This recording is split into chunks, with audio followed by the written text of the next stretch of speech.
ikaw ang magliligtas sa akin.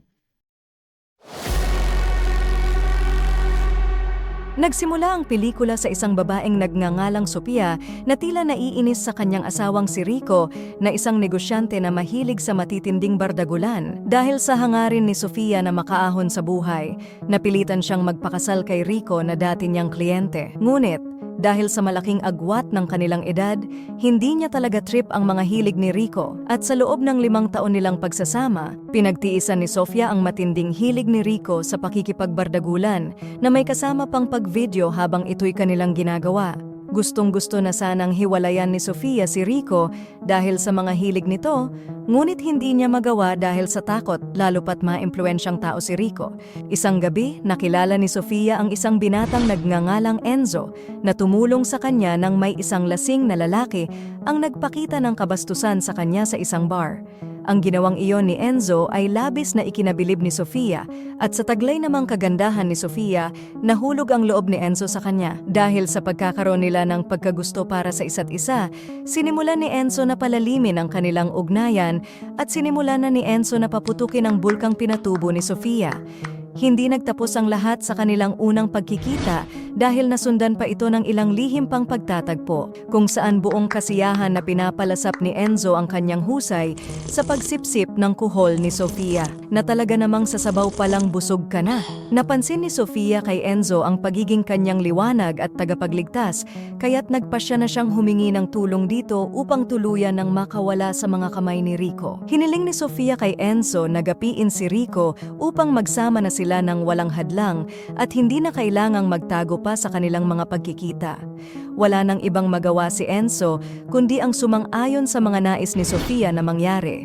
At ang desisyong ito ay nagmula sa matinding pagnanais ni Sofia na makaalpas mula sa mga suliranin na dulot ni Rico. Isang babae na nagngangalang Bea na assistant ni Rico ay mayroon ding itinatagong galit sa kanya dahil siya rin ay naging biktima ng kanyang pang-aabuso. At dahil na rin sa tulong ni Bea, matagumpay nilang naisakatuparan ang kanilang plano na sugpuin si Rico. Kahit nawala na si Rico, hindi pa rin tuluyang nagsama sina Enzo at Sofia dahil may pangamba si Enzo na baka siya ang pagdudahan ng mga pulis bilang utak sa pagkamatay ni Rico. Ngunit sa mga sumunod na araw, laking gulat ni Enzo nang hulihin siya ng mga pulis dahil sa kasong pagsugpo kay Rico.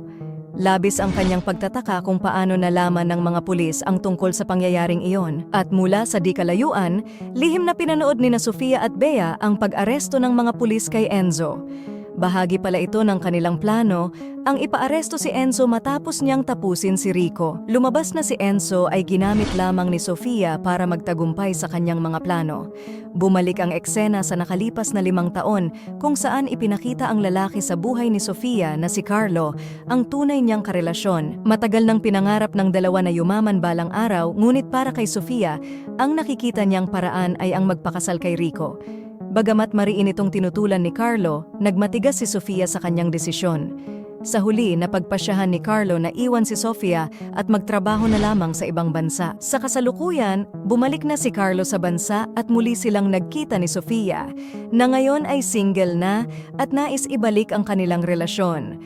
At ang kotse na minamaneho ni Carlo ay regalo pala ni Sofia sa kanya. Sa pagkakataong iyon, tila natamunan nila ang matagal nilang pinapangarap na pag-unlad sa buhay.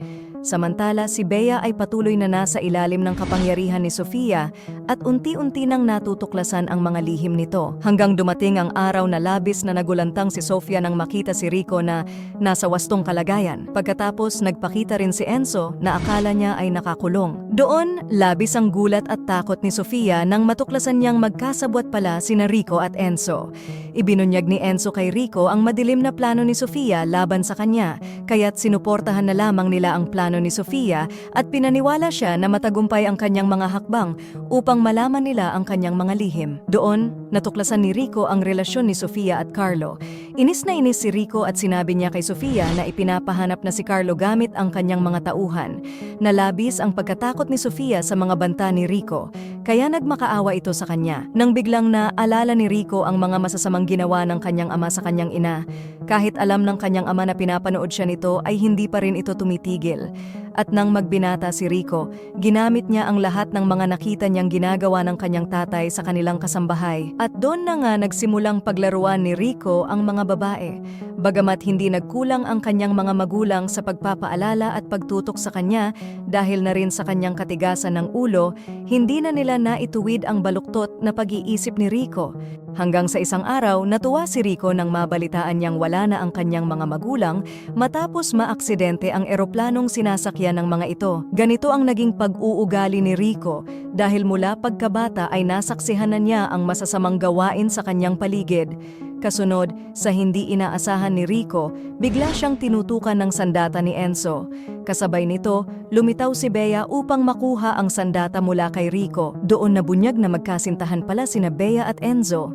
Akala ni Sofia ay kakampi niya si Bea, pero nagulat siya nang tutukan siya nito ng sandata at matagal na palang planado ni na Bea at Enzo ang lahat. Simulat sa pool ay nakaplano na talaga si Bea na maghiganti sa mag-asawa at sa tulong ni Enzo, matagumpay nilang naisakatuparan ito. Sa mga sandaling iyon, ipinaliwanag ni Bea ang buong katotohanan kay Sofia. Sinabi niyang mula sa laptop ni Rico ay natuklasan niya ang mga ebidensya, mga detalye ng madilim na pangyayari kung paano winakasan ni Rico ang sariling ina ni Bea. Ang pagkakatuklas na iyon ang nagtulak kay Bea na gumawa ng plano upang singilin si Rico sa lahat ng kanyang kasalanan. At ang masakit pa, hindi nagawa ni Sofia na pigilan ang nangyayari. Sa halip, nanatili lamang siyang nanonood sa kalokohan ng kanyang asawa.